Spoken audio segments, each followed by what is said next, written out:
Estou sendo recebido aqui no quilombo de Ivapurunduva, né? Vale a pena. O Eduardo tem sido um dos economistas mais brilhantes na reflexão sobre o Brasil. Estou aqui com a dona Valda, que está me recebendo aqui no Ceará, né? Fazenda Jardim, acampamento Jardim, né? Acampamento Jardim. Mal diagramados, Bez, e hoje a gente tá aqui com o Eduardo Moreira, né? Ele até questionou se a gente ia começar o vídeo também com o nosso bordão. E aí a gente falou, claro, jamais a gente deixaria de usá-lo aqui. Obrigado por nos receber. Eduardo tá lançando o livro, né? Isso aí. Desigualdade e caminhos para uma sociedade mais Primeiro justa. dar aqui minha saudação a todos vocês mal diagramados. Segundo aí, né? vídeo do Eduardo aqui, Sim. né? O primeiro à distância. Cara, muito ocupado. Na verdade, a gente é muito ocupado, né, Helder? A gente não tinha tempo de vir aqui. O Helder é a primeira vez que conhece o Edu. Mas eu tô lançando esse livro aqui, Desigualdade, e eu tava até comentando com você antes da gente gravar. É um livro que ele tá me deixando assim muito feliz, né, com o resultado e com a forma como ele tá fazendo as pessoas refletirem sobre esse momento de país que a gente vive. Eu falo no livro, a gente esquece que a gente é o país mais desigual do planeta, de todos os estudados. Você tem vários índices de desigualdade, né? Mas quando você pega o índice que vê a renda acumulada pelo 1% mais rico, a gente é campeão mundial. E vem cá, a gente vive no país mais desigual do mundo e é isso? E tá legal? E tá tranquilo? E as pessoas estão morrendo de fome, as pessoas não têm o mínimo de proteção social. A gente quer destruir o pouco que tem com essa reforma da Previdência, com a reforma trabalhista, etc. E tá ok, né? Como diz o outro. Então eu acho que esse livro, ele foi escrito numa linguagem que é uma linguagem assim de descoberta, porque eu resolvi desconstruir tudo aquilo que eu achava que sabia. Então eu começo falando o seguinte, que num dado momento eu chego à conclusão que eu não sabia nada de economia, eu só sabia repetir frases que eu tinha lido em livros ou ouvido na faculdade, eu era um bom fazedor de prova e eu comecei a me sentir uma fraude. Eu falei assim, eu sou um cara que sei fazer bem prova, tirar nota boa, mas na vera mesmo não tenho nada de economia. Por que as coisas acontecem do jeito que acontecem? Então desconstruí tudo e comecei a construir do zero. E esse livro é este processo de construção do zero, onde eu pego o leitor na mão assim e falo assim, vamos fazer essa caminhada junto comigo? Vamos tentar entender como é que a gente saiu de homens que viviam catando fruta na árvore e caçando animais e chegou nesse ponto de ser uma sociedade tão desigual assim? Eu não sei por quê, mas quero entender. Vem junto comigo entender. Então as pessoas terminam de ler o livro e falam assim, caramba, eu finalmente entendi e é muito mais simples do que eu imaginava. E realmente é super simples, não quer dizer que é fácil você corrigir. Então assim, eu acabei de gravar por acaso o audiobook, né? E quando eu fui lá no estúdio gravar, eu tive que ler de novo pela 19ª vez o livro, né? Quando você escreve, você tem que reler várias vezes. E pela 19ª vez, eu li o livro e falei, caramba, era isso que eu queria escrever. Não tem nada que eu queria voltar atrás e mudar. É essa contribuição que eu tenho que dar para esse debate. Porque ele tem uma questão de ser um aprendizado para você, ao mesmo tempo que também serve como ensinamento. Então ele tem essa dupla, né? Dupla função.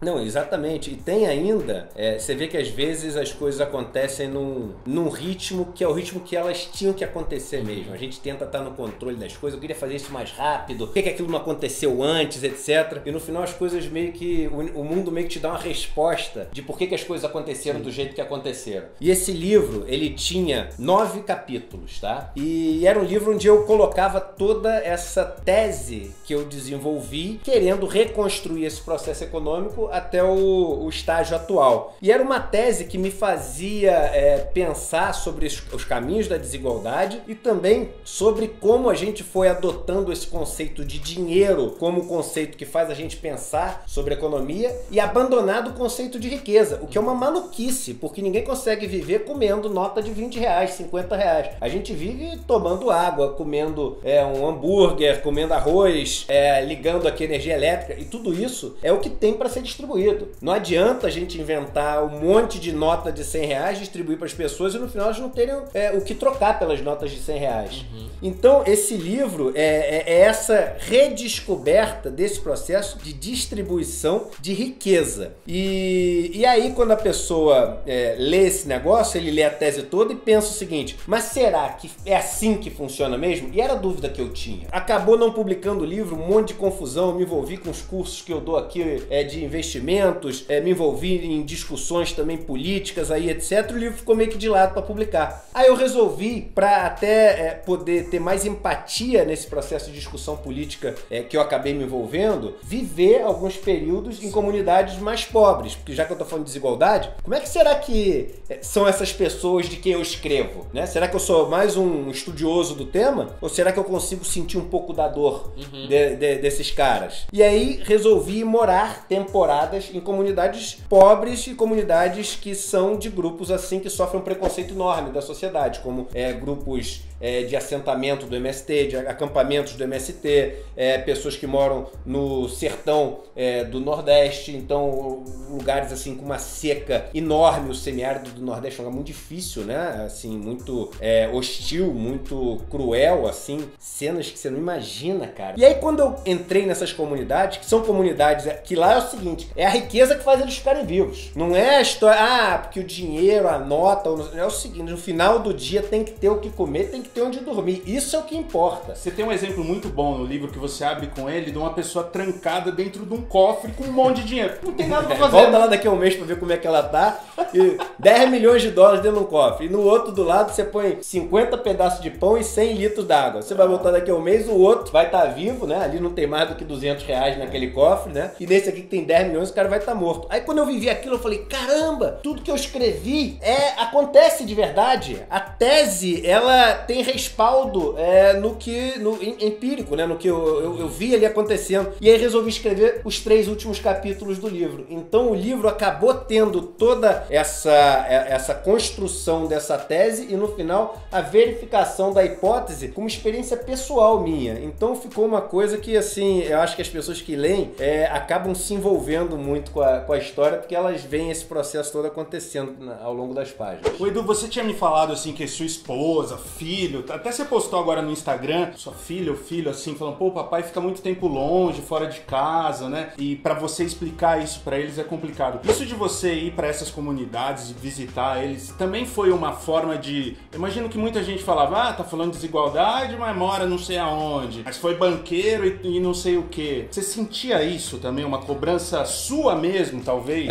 Nada disso que eu fiz foi pra dar satisfação pra ninguém. Tudo isso que eu fiz foi por causa de um chamado mesmo de conhecer aquilo que eu tinha descoberto a lógica, né? Então eu comecei aos poucos descobrindo o que aquilo que eu fazia no mercado financeiro gerava em termos de resultados. Aquilo começou a me incomodar muito. Eu tentei mudar isso de dentro do sistema, não consegui. Aí resolvi ir para fora do sistema ensinar as pessoas a se defender do sistema. Isso me levou para o estudo da desigualdade. E aí quando isso me levou para o estudo da desigualdade, eu senti um chamado para conhecer essa questão da desigualdade. E se eu fizesse as coisas para dar satisfação para os outros, eu não teria feito metade das coisas que eu faço. Porque, por exemplo, as pessoas que gostam de investir dinheiro, que são ligadas nesse tema, etc., são normalmente pessoas mais conservadoras, liberais, que votaram no Bolsonaro, etc. Mas essas pessoas, elas não compram o meu curso. Mas eu tenho que falar as coisas que eu falo porque é uma caminhada pessoal que não tem volta, não tem retorno. Não dá pra você ver o que eu vejo quando eu faço essas viagens e não falar. Sim. E não,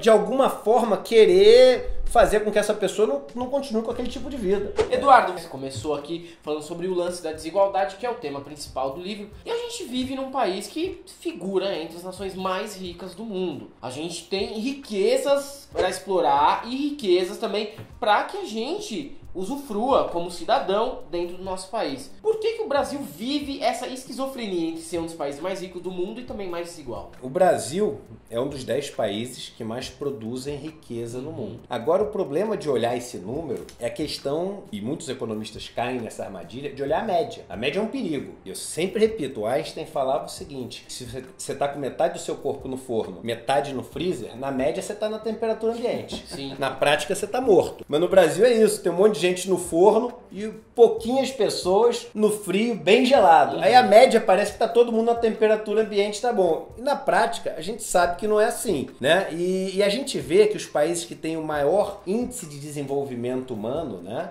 O tal do IDH, os países que têm a menor corrupção do mundo, os países que têm o melhor sistema de saúde do mundo, os países que têm a melhor educação do mundo. Quando você olha os rankings, é muito curioso, porque os rankings são muito parecidos. E tem duas curiosidades nesses rankings. Primeiro, os Estados Unidos não está entre os 10 primeiros de nenhum deles. O que é assim, caramba, mas calma aí. Os Estados Unidos, se riqueza fosse solução para resolver os problemas, os Estados Unidos tinha que estar entre os primeiros lugares em qualquer coisa.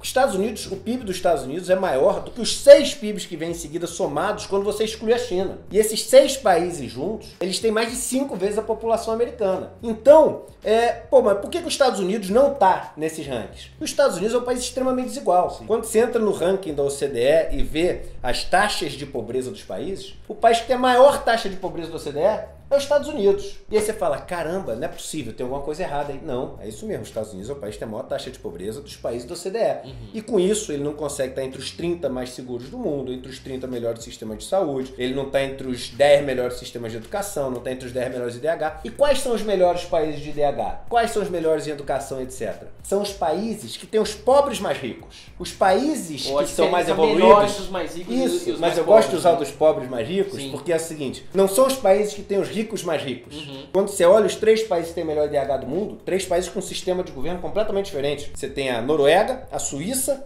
e a Austrália. Você vai de socialismo a neoliberalismo, passando pelo meio do caminho ali. Nenhum dos 3 países tem um indivíduo entre os 50 mais ricos do mundo. Mas os 3 têm pobres ricos. Quando você tem pobres ricos, você faz com que a riqueza em potencial que existe no país, ela saia do baú e ela se concretize. Por quê? Porque todo mundo tem a capacidade de ser um agente transformador do país, da sociedade, e não vira um peso para a sociedade. Ou seja, esse cara não gera riqueza nenhuma e, ao mesmo tempo, de alguma forma, tem que ser cuidado.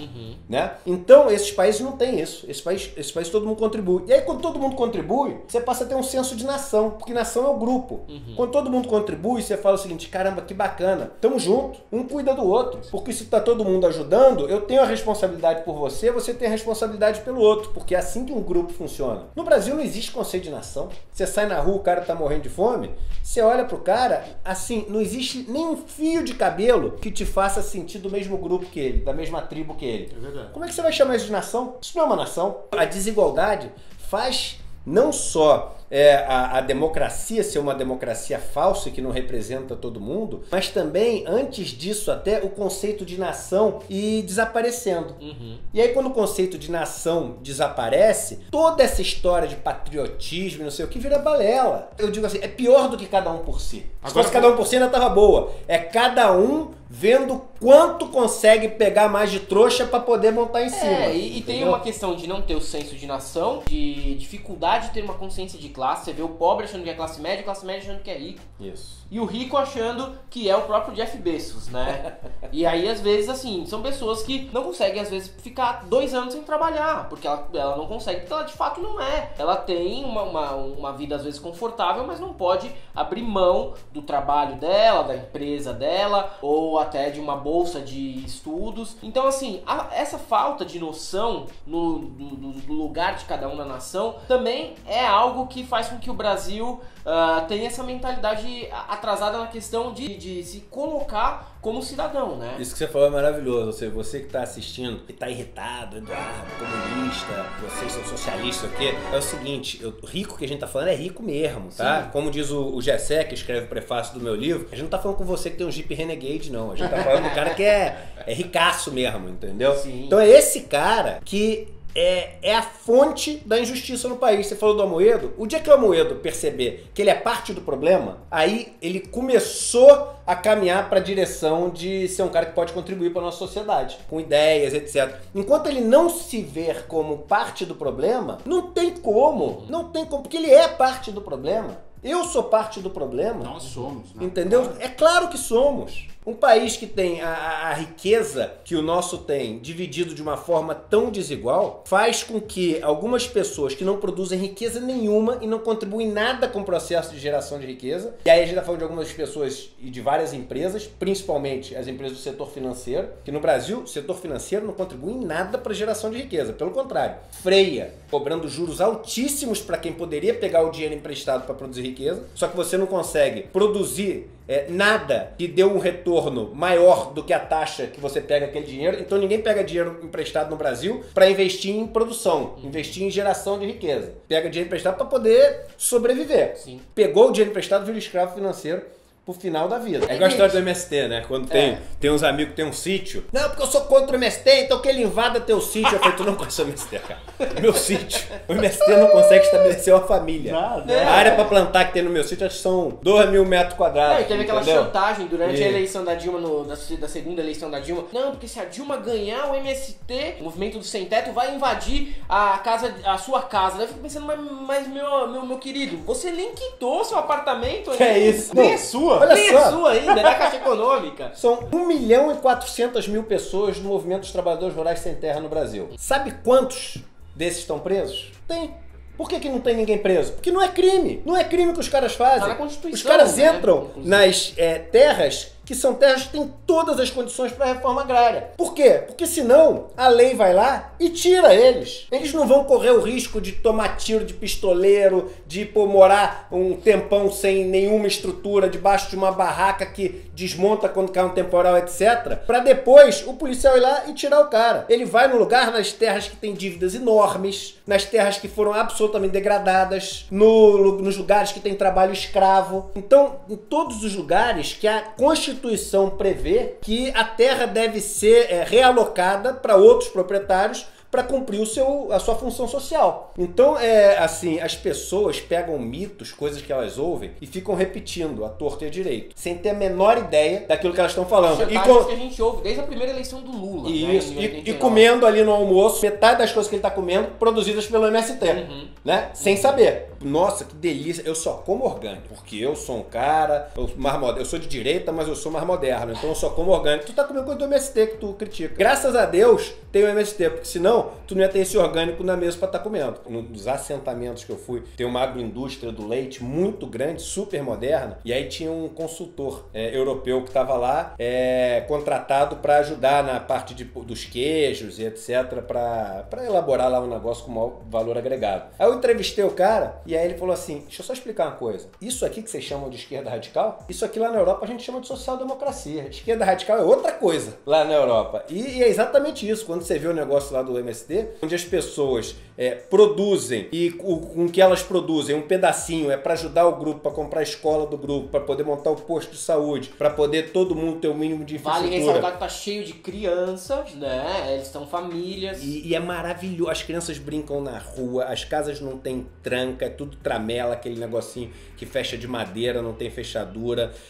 As escolas são cheias de livros. O currículo escolar das crianças nas escolas do MST é o mesmo que tem aqui na cidade. Com mais coisas, né? Porque elas aprendem a plantar, aprendem sobre a história dos movimentos sociais, aprendem várias outras coisas. Mas tudo que você aprende a fazer raiz quadrada, o cara aprende lá também. Você aprende sobre a história do descobrimento do Brasil, ele aprende também. Outra coisa assim, as pessoas entenderam, leram o seu livro, a gente sabe dessa desigualdade toda. A Folha fez um especial muito legal, viajou vários países também. É um tema que só não tá no governo, né? Você nunca ouviu eles falando sobre desigualdade na campanha, agora, não existe desigualdade para eles. Mas o que dá para fazer ação assim? Tem muita coisa a que gente dá pra que, por exemplo, a pessoa que tá vendo esse vídeo agora, o que Eu ela acho que faz? é o seguinte, a pessoa que tá vendo o vídeo, a primeira coisa é ela se informar melhor para ela não ser um soldado do exército que promove a desigualdade. Então, só dela deixar de contribuir para esse exército que promove a desigualdade,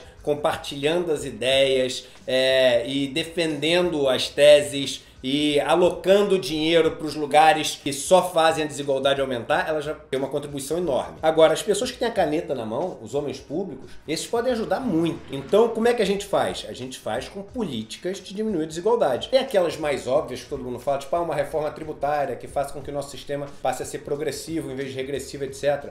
Isso, pô, essencial, urgente, etc. Mas tem outras, por exemplo, as prefeituras podem fazer programas onde as obras que são feitas nos bairros contratam pessoas dos próprios bairros e fazem com que a riqueza que está sendo gerada e alocada ali fique naquele mesmo sistema, microambiente, para aquele sistema poder ter o mínimo de riqueza que ela precisa para a partir dali começar a investir sozinha. Isso chama-se, tá super na moda na Europa, chama-se Community Wealth Building, ou seja, construção de riqueza comunitária. Porque o que o cara faz? Pô, vou fazer um projeto super legal. Vou botar aqui um telefone teleférico ali, ligando um lado até o outro de Paraisópolis. Muito bacana. Aí ele pega para construir o teleférico, uma empreiteira enorme, a empreiteira tem um dono, gasta R$1 bilhão com a obra, vai 10 milhões para 1.000 funcionários, os outros 990 milhões para um dono. Caramba, fez ali o teleférico, deu uma ajuda para a comunidade. E os outros 990 milhões do dinheiro público foi parar na mão de um cara.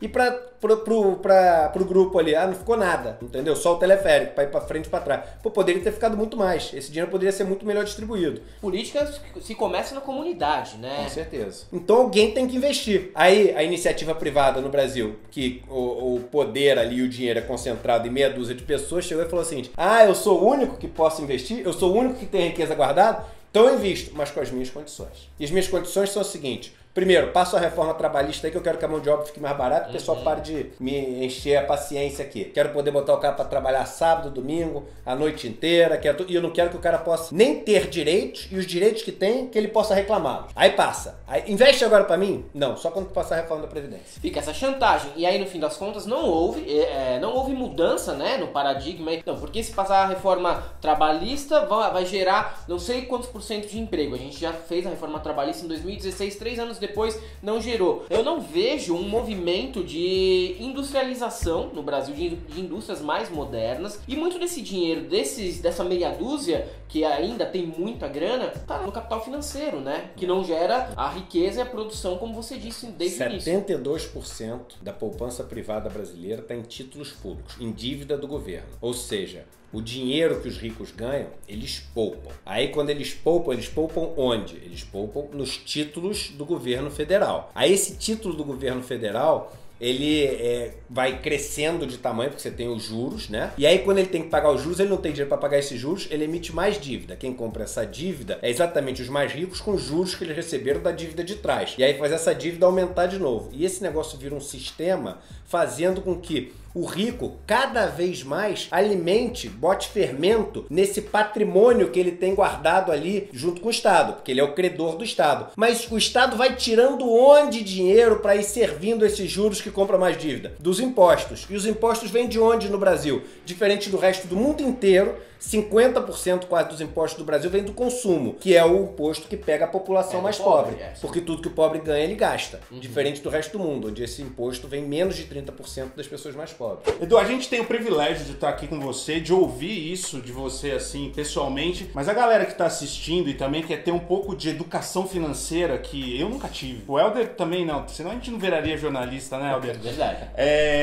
Mas pode fazer o seu curso, né? E não precisa ser presencial. Você tem um curso online. Isso. Que já vendeu quanto esse curso? Você vendeu Cara, esse curso é o seguinte, eu já tive, isso é um negócio legal que eu tenho com os meus alunos. O meu modelo de negócio é super transparente, né? Ou seja, eu tenho o lado Eduardo, que é esse lado vocacional, né? Esse vocacionado, né? É o Eduardo que tem essa jornada para tentar contribuir para um país menos desigual, para um país mais justo, para uma população que possa sonhar com um futuro melhor. Eu sempre digo o seguinte, a gente não tem mais muita gente nas passeatas, a gente não tem mais mobilizações grandes, porque as pessoas perderam a esperança. O Winnicott falava o seguinte: a criança, quando para de chorar, é porque perdeu a esperança. E as pessoas pararam de chorar. Elas não têm mais esperança num país melhor. Então eu tenho esse Eduardo que viaja o país inteiro, dá um monte de palestra, vai para Brasília e faz uma apresentação de um assunto econômico no Senado, faz uma apresentação na Câmara, etc. E eu banco isso do meu dinheiro. E tem, além disso, a minha estrutura, eu tenho que viver, etc. E essa parte toda é financiada por alguns cursos que eu vendo. Esse é o único negócio que eu faço. Eu vendo curso e dou palestras.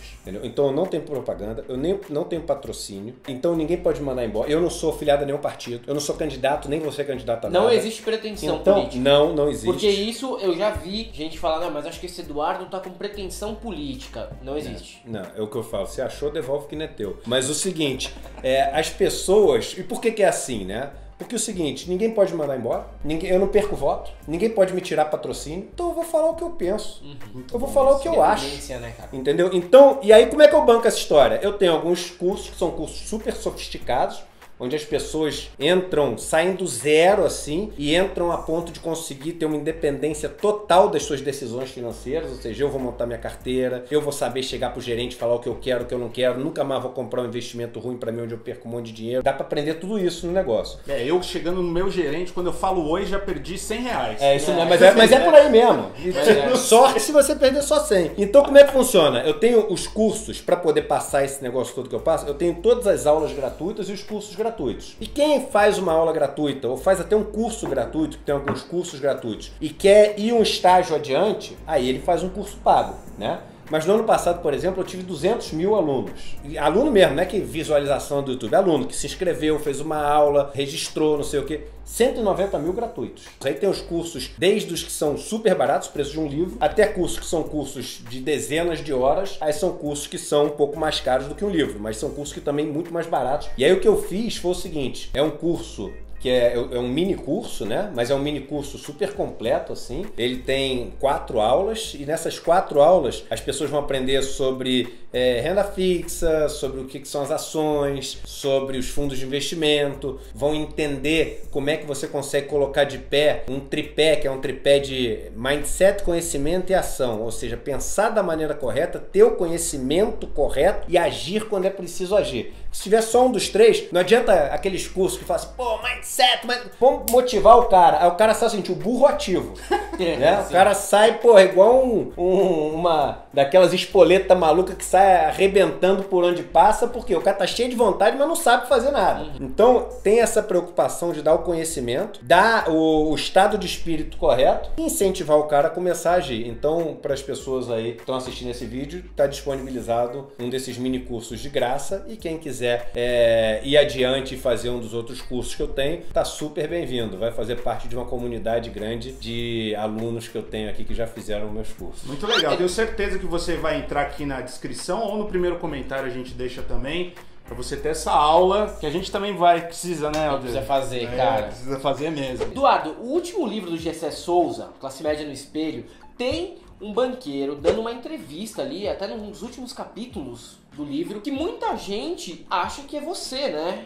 Falando sobre esquemas, bastidores dos bancos e do mercado financeiro, mas não é você. Nessa última semana eu recebi um monte de ligação de jornalista, veio político falar comigo, um monte de gente falando, pô, vem cá, cara, aquele negócio que tu falou lá do Gessé, me conta no detalhe, não sei o quê. E aí primeiro eu me situei o que era, e aí eu me toquei que era o capítulo do Gessé. E eu já tinha lido esse capítulo. Quando eu conheci o Gessé tinha acabado de escrever e publicar o livro. E a primeira coisa que ele perguntou pra mim foi o seguinte, Eduardo, lê aí um capítulo que eu escrevi, que é uma entrevista com o presidente de banco, e vê o que você acha. Aí eu li o capítulo, e aí eu falei assim, Gessé... E sou eu. Meu capítulo não sou eu.